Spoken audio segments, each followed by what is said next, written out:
Bonjour à tous, c'est Rassan, j'espère que vous vous portez bien. Dans cette vidéo, on va parler du regroupement familial. Donc je vais vous montrer à travers une liste d'étapes comment obtenir la liste de documents et tous les formulaires à remplir pour une demande de regroupement familial pour le Canada. Ça concerne les personnes qui sont canadiens ou résidents permanents et qui veulent sponsoriser un membre de la famille à venir vivre avec eux au Canada. Donc on commence comme d'habitude sur le site de CIC, cic.gc.ca. Ensuite, on va cliquer sur Trouver un formulaire de demande ici.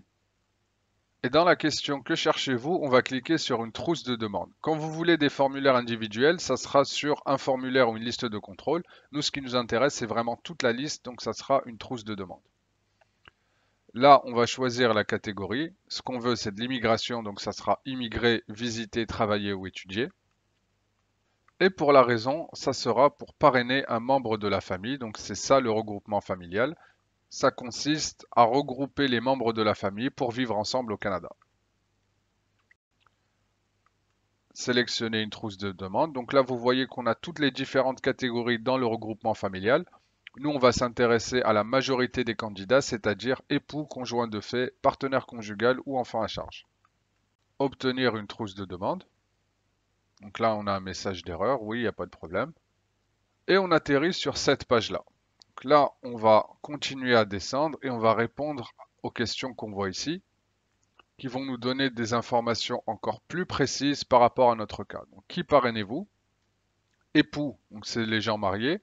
Conjoint de fait, c'est des gens qui vivent dans une relation conjugale pendant au moins un an et qui habitent ensemble, qui peuvent le prouver.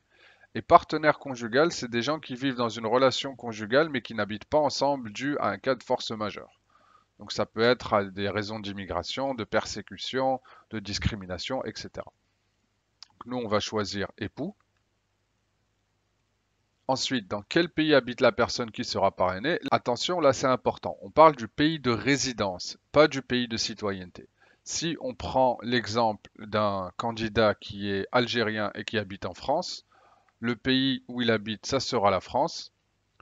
Et à la question, devez-vous soumettre des documents délivrés par un autre pays? Là, il faudra répondre oui et ça sera le pays de citoyenneté. Donc, Algérie.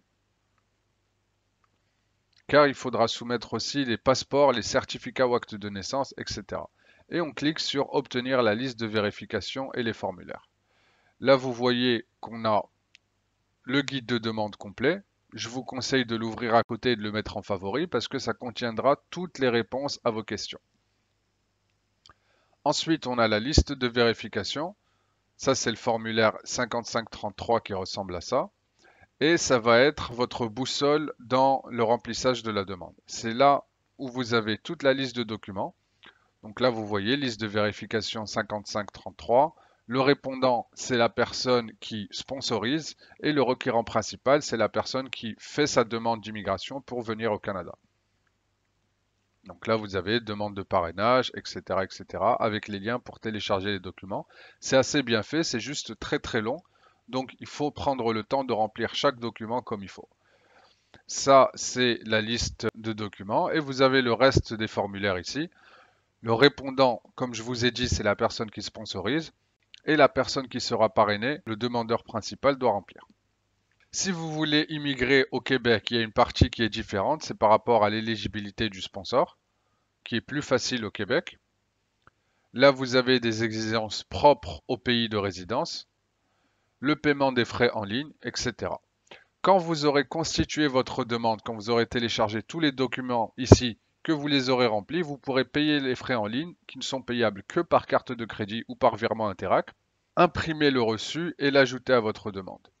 Ici, ce que je voulais vous montrer qui est aussi important et qui va vous aider, c'est dans le guide complet. Quand vous cliquez ici, vous avez la table des matières pour toutes les informations relatives à la demande de parrainage vers le Canada. Et la partie qui nous intéresse, parce que ça va vous être très utile dans votre demande, c'est les définitions importantes. Vous voyez tous les termes utilisés, répondant, demandeur principal, membre de la famille, époux, conjoint de fait, etc. Enfant à charge. Comme ça, si jamais vous avez un doute par rapport à ce qu'on vous demande, vous pouvez venir ici et vérifier l'information.